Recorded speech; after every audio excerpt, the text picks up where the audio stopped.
Goshen, Massachusetts lies on the eastern edge of the Berkshire Mountains, offering views into both the Housatonic and Connecticut River valleys from its peaks.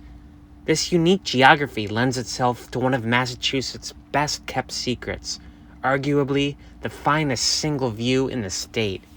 It's from a fire tower, from which one can watch the sun rise behind Mount Wachusett to the east and Mount Greylock to the west. I reserved a campground on this beautiful autumn day in the DAR State Forest, which would let me make the nighttime treks to the tower.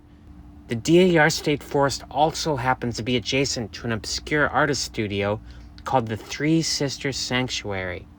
Today I'm going to Three Sisters Sanctuary, an arboretum and museum in Goshen, Massachusetts. There's some really cool artwork, lots of gardens, and the color should be spectacular. Interesting place, right next to someone's house. A lot of folk art here. I think admission is $10, so I'm gonna pay that and then go through that gate we just saw. Still trying to find where I pay, but there's a stove museum in here. Yeah, if you have the space for it, you could definitely get into collecting these things. Imagine having a wood stove in my van. That would be so cool. All right, I think I'm gonna ring this bell over here. Maybe that will call someone. Look at this Tin Man right here. Look how cool this sculpture garden is. And here's another Tin Man. This one is creepy. He looks like the actual one from The Wizard of Oz. They must have taken a mannequin head and painted it or something. Lots of gears and things that look like penny farthings or ridiculously impractical bicycles kind of welded together. So I can't find anyone working here. There's supposed to be a $10 fee. I just stuffed a 10 under this guy's front door. Okay, she has a dove and he has a gun. I'm sure that means something. This place reminds me a lot of Warden's Ledges. A recent video I did in Ohio. Oh, look at this thing right here. This reminds me of my van. This looks like my Rixson manifold. My plumbing manifold I made in my van, although it's ridiculous and makes no sense what they have here. It's like a little tree.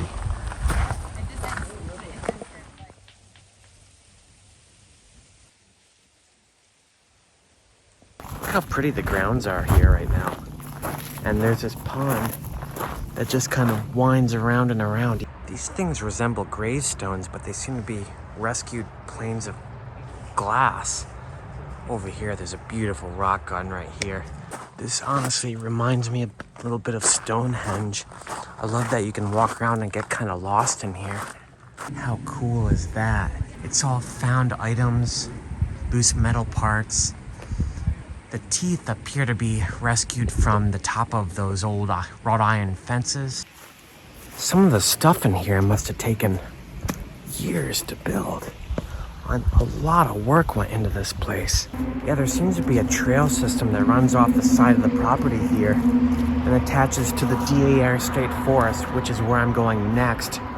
I'm actually gonna spend the night there at a campground. There's an amazing fire tower with possibly the best view of Massachusetts, I swear. I'm gonna shoot the sunset from there. You guys gotta stick around to see that. So I've stayed at many campgrounds over the past year in my van.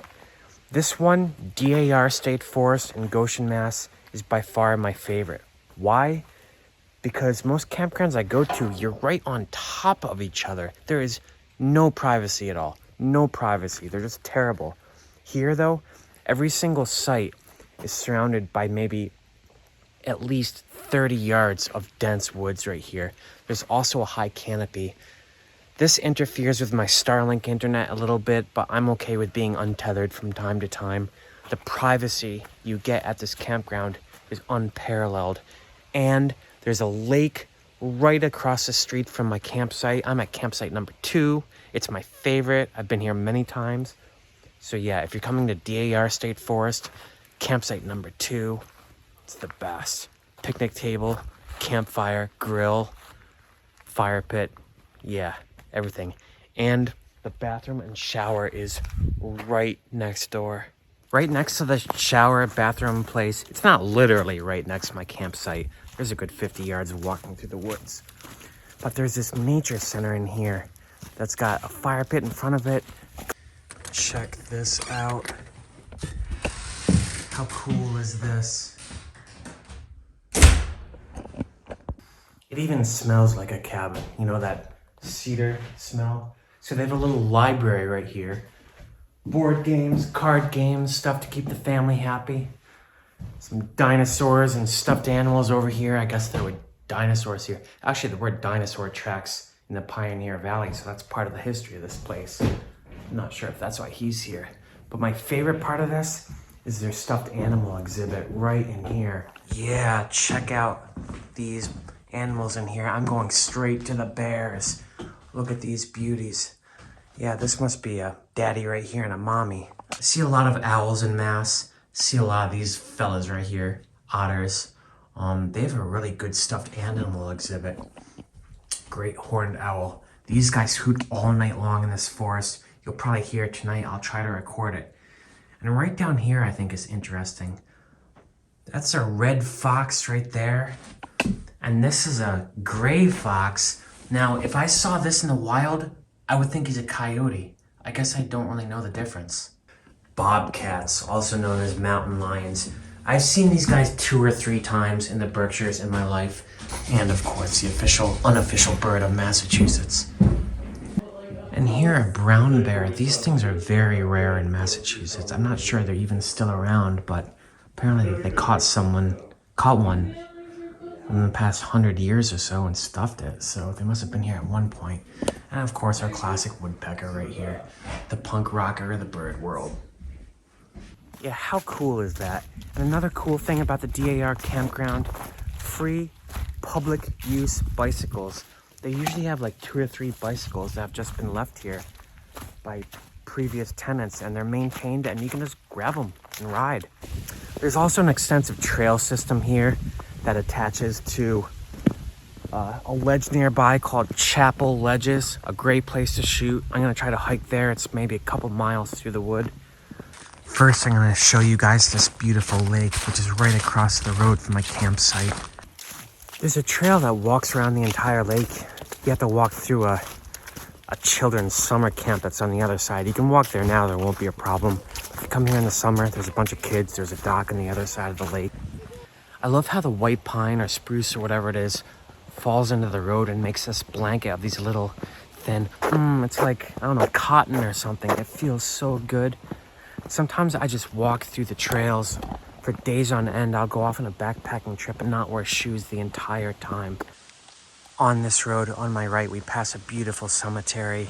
This cemetery uses these old stone hedgerows, which are placed as property barriers back in like the 1700s. This has to be a fairly old cemetery. There's some old looking ones over here. I'm gonna go check those out first. Okay, so we're dealing with a population that moved here immediately after the American Revolutionary War. Apparently, that's interesting. I encountered that at Cole Cemetery, which is kind of nearby. One of the first videos I ever did. There's a law in Massachusetts that whenever you encounter these old stone hedgerows that were placed in like the 1600s, you can't steal the rocks, but you have to place a new property boundary between your land and the public land. And those sumac are the only tree I've ever encountered in my entire life where you can find the full foliage color spectrum on the same tree at the same time. Crap, folks. Apparently, I missed the turnoff for Chapel Ledges and Brook like 2 hours ago. How long have I been walking? Oh man, this happens sometimes. I just space out and hours go by. So I walked by that lake that I told you about, and then I walked by Chapel Ledges. Anyway, this time I'm turning around. I'm using Gaia GPS religiously. I'm not gonna miss the turn this time. I didn't notice any of this beauty on my first walk in. But I do remember these stone hedgerows. I was talking to you guys about that. So here's the road, and here is the trailhead. Yeah, it's kind of easy to miss, but it is marked. So if you're like me and don't want to look on a map, the trail to the ledges is right before the last row of stones on your right. West Road is that road we were on, so we go this way. Okay, so I did bust out my trail map for this junction. If we take the loop around the rocks, we hit those ledges first. Yep, here it is, the trail to the ledges. Just follow the walls, folks. Don't use the official marked trail, it's freaking garbage.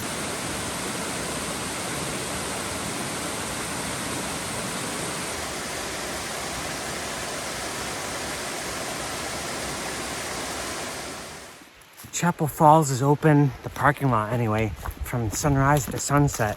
That's another great thing about staying overnight at the DAR campground, folks. You can come here after dark, not have to worry about your car. Just a nice walk through the woods for a couple of miles. But while I still have an hour of daylight, I'm gonna try to run up to the ledges, catch what light I can, and then hopefully have enough light to make it home in the dark. We're starting to get to the bottom of the cliffs up here. Yeah, the real ledges are further up atop that spectacular view of the Pioneer Valley.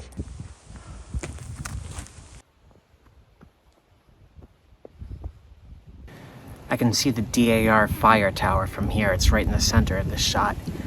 That's where I want to shoot sunset tonight. I've got like 5% battery life in my phone. My glasses are broken.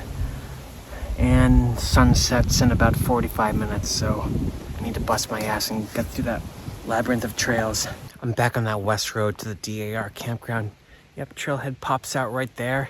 And that cemetery we were at before is right here. It's literally right after the cemetery. I walked for like 2 hours down this road that way. You know what? That's part of the fun. Getting lost, seeing stuff. Wow, what a spectacular day to hike. Look at these colors. You know, Jesus, it's so pretty this time of year. It's been in the 60s all day. Couldn't ask for better weather. The only problem is I broke my freaking glasses, which I love. They have this orange tint. Check out this view.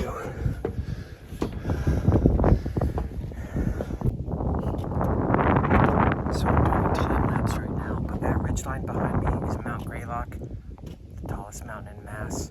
I don't know if you guys can see that big bump kind of right in the center. Mount Monadnock. See my time lapse going? Yep, this is a pretty decent tower. Hopefully I don't lose my phone, but you can see. And it's open to the public, and it's always open. You can't get to the top platform. That is off limits, but you don't need to get to the top. You can get 5 feet below it.